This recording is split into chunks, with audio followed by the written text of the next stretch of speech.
I was 18 years old when I got married. I belonged to a very conservative family, a Baloch family, where good daughters never say no to their parents. My father wanted me to get married, and all I said was, if that makes you happy, I'll say yes. And of course, it was never a happy marriage. Just about after 2 years of getting married, about 9 years ago, I met a car accident.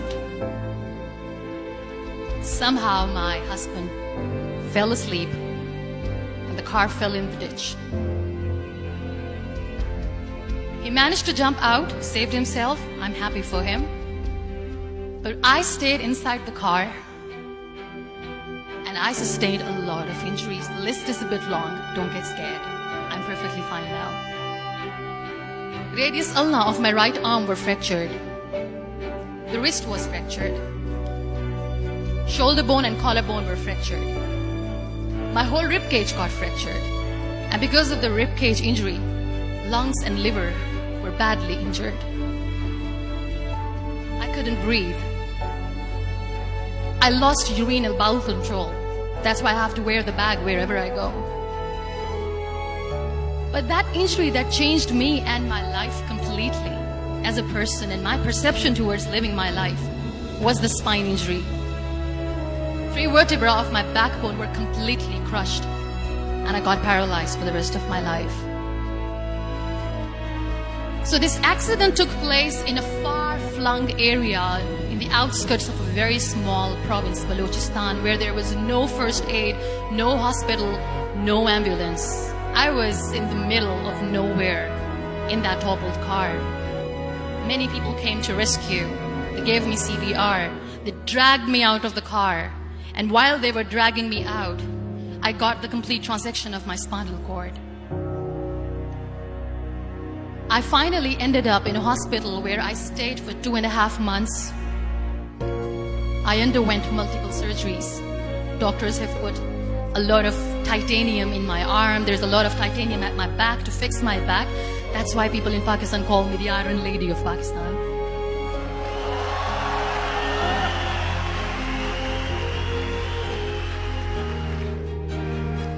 Those 2.5 months in the hospital were dreadful. I will not make up stories just to inspire you. I was at the verge of despair. One day, doctor came to me and he said, well, I heard that you wanted to be an artist, but you ended up being a housewife. I have a bad news for you. You won't be able to paint again because your wrist and your arm are so deformed, you won't be able to hold a pen again. And I stayed quiet. Next day, doctor came to me and said, your spine injury is so bad, you won't be able to walk again. I took a deep breath and I said, it's all right. The very next day, doctor came to me and said, because of your spine injury and the fixation that you have in your back, you won't be able to give birth to a child again. That day, I was devastated. I still remember, I asked my mother, why me? And that is where I started to question my existence. Why am I even alive? What's the point of living? I cannot walk, I cannot paint, fine, I cannot be a mother. And we have this thing in our heads, being women, that we are incomplete without having children. I am going to be an incomplete woman for the rest of my life. What's the point? So my mother said to me, this too shall pass. God has a greater plan for you. I don't know what it is, but He surely has.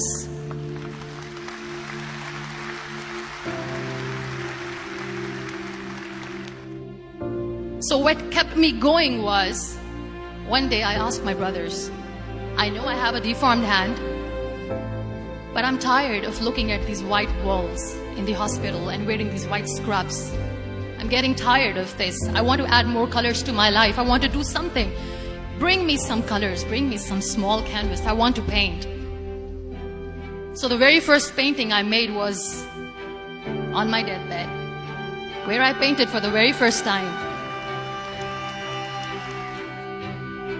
There were a lot of infections in my body, a lot of allergies. So doctors wanted me to lie down on the bed straight for not 6 months, for not 1 year, for 2 years.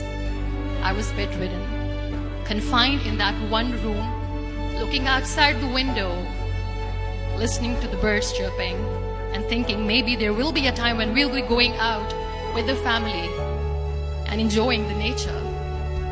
That was the time where I realized how lucky people are, but they don't realize.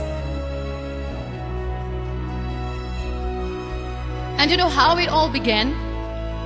That day I decided that I'm going to fight my fears. We all have fears. Fear of unknown, fear of known, fear of losing people, fear of losing health, money. We want to excel in career, we want to become famous, we want to get money. We are scared all the time. So I wrote down one by one all those fears. And I decided that I'm going to overcome these fears one at a time. You know what was my biggest fear? Divorce. At work.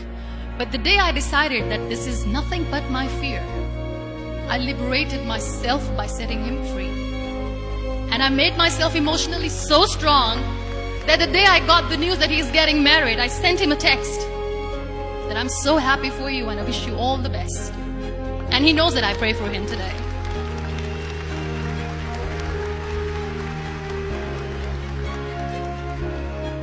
My biggest fear, number 2, was I won't be able to be a mother again. And that was quite devastating for me. But then I realized there are so many children in the world, all they want is acceptance. So there is no point of crying, just go and adopt one. And that's what I did.